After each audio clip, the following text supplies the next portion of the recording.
आज हम पढ़ेंगे भक्ति नीति माधुरी के रसखान जी की चौपाई। चलिए, और इसका अर्थ हम लोग क्या करेंगे, समझेंगे। हम पढ़ेंगे, आप लोग अनुसरण भी कीजिएगा। कह रहा है पहली लाइन, धूरी भरे अति शोभित समझू, तैसी बनी सिर सुंदर चोटी। हाँ, प्रस्तुत पंक्ति में रसखान जी श्री कृष्ण के बाल स्वरूप का वर्णन किया है। बाल स्वरूप मतलब जब एकदम छोटे हैं, जब उनकी क्या है, बाल को काटा हुआ नहीं है। जैसे आप लोग एकदम छोटे घर में बच्चे हो ना, उनको ही अनुसरण कीजिएगा, यानी उनको समझिएगा, या कृष्ण जी के बचपन का छोटा जो रूप होता है उसको क्या कीजिएगा, मन में समझिएगा, सोचिएगा और समझ, तब अर्थ क्या होगा आपको बहुत अच्छे से समझ में आएगा। हाँ, तो कह रहा है यही कि श्री कृष्ण जी जब छोटे हैं तो जो जिस मिट्टी में खेल रहे हैं, यानी मिट्टी से क्या है, पूरे के पूरे सने हुए हैं, वो पूरा धूल से क्या हो गए, यानी सने हुए हैं। इस रूप में वह अत्यंत ही मनमोहक लग रहे हैं, मनमोहक यानी मनोहर लग रहे हैं। और उनके सिर पर सुंदर सी चोटी भी बनी हुई है। छोटे बच्चे में जैसे मम्मी पापा देखते हैं चोटी बना देते हैं ना, दीदी, तो ऐसा ही उस स्वरूप का आप लोग वर्णन कीजिए, समझिए मन में। फिर अगली लाइन कर रहा है, खेलत खात फिरे अंगना, पग पैजनी बाजती पिरी कछौटी। हाँ, प्रस्तुत पंक्ति में रसखान जी कह रहे हैं वो छोटे से श्री कृष्ण घर के आंगन में खेल रहे हैं और माखन रोटी खा रहे हैं। आप लोग भी देखते हैं कि आप लोग की भी मम्मी क्या करती हैं, जब खाना बनाती हैं तो छोटे बच्चे रहते हैं तो उन्हें रोटी में क्या करते हैं, लपेट के माखन और क्या करती हैं, दे देती हैं खाने के लिए, ताकि बच्चा उसमें क्या रहेगा, भूला रहेगा। तब तक वो रोटी क्या करेंगी, बेल लेंगे या बना लेंगे। फिर आगे करा उसी में, उन्होंने पीले रंग की लंगोटी पहनी हुई है, यानी जो कच्छा यानी लंगोटी पहनी हुई है उसका रंग कैसा है, पीला है। और उनके चलने से पायल की मधुर ध्वनि हो रही है।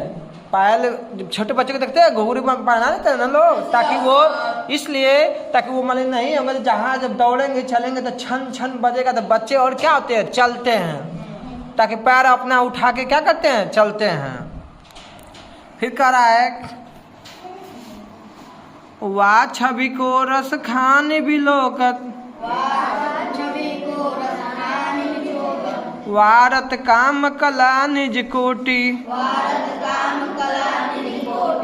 हाँ, प्रस्तुत पंक्ति में रसखान जी कह रहे हैं कि कृष्ण भगवान की छवि इतनी सुंदर है, भगवान श्री कृष्ण की छवि इतनी सुंदर है कि उनको देखने के लिए कामदेव की करोड़ों कलाएं न्यौछावर की जा सकती हैं।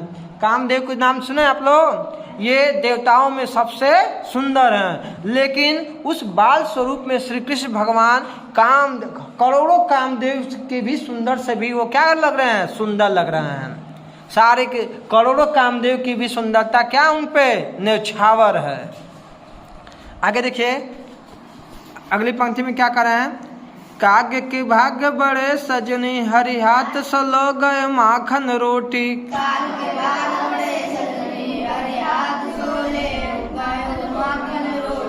हाँ, प्रस्तुत पंक्ति में रसखान जी कह रहे हैं, यानी उस रूप का वर्णन कर रहे हैं जब कृष्ण जी क्या रोटी खा रहे थे और कौवा उनके हाथ से क्या हो गया है, वो रोटी छीन के लेके चला गया है, यानी भाग गया है।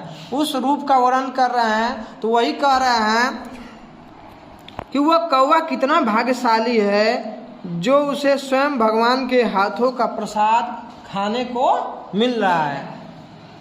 ठीक ना, आजकल आप लोग देखते हैं कोई किसी का जूठा अगर कोई खाना रहता खाएगा नहीं खाएगा, लेकिन रसखान जी कह रहे हैं कि वो कौवा कितना भाग्यशाली है जो छीन के भगवान श्री कृष्ण के माखन की रोटी ले गया है। या लकुटी अरु कामरिया पर राज तिहुपुर के तजदारो।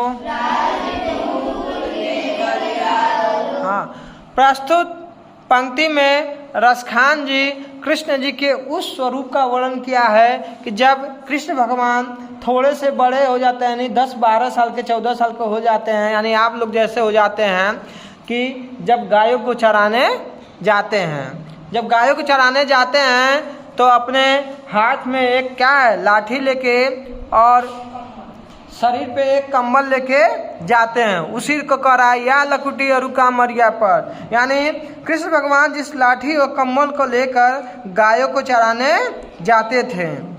राज तिहुपुर के तजदारो, उसको देखने के लिए रसखान जी तीनों लोगों के राज्य को भी न्यौछावर करने के लिए तैयार हैं। अब आगे आइए, करा है 8 सिद्धि 9 सिद्धि के सुख, नंद की गाय चराय विसारो। हाँ, प्रस्तुत पंक्ति में सूरदास रसखान दास, गड़बड़ हो गया जी, चलिए। 8 सिद्धि 9 निधि के सुख, नंद की गाय चराय विसारो। प्रस्तुत पंक्ति में रसखान जी कह रहे हैं कि नंद जी के गायों को चराने का सुख यदि मुझे मिल जाए तो मैं 8 सिद्धियां और 9 प्रकार के सुखों को भी भूल सकता हूँ। यदि नंद जी के गायों को चराने का वो सुख क्या हो मुझे भी मिल जाए तो मैं 8 सिद्धियां और 9 प्रकार के सुख जो होता है उसको भी मैं क्या कर दूं, भूल जाऊं। आगे कह रहे हैं नैनंते रसखानी जब ब्रज के वन बाग तड़ाग निहारो, कोटि किए कल धौतिक धाम, करील की कुंज ऊपर वारो।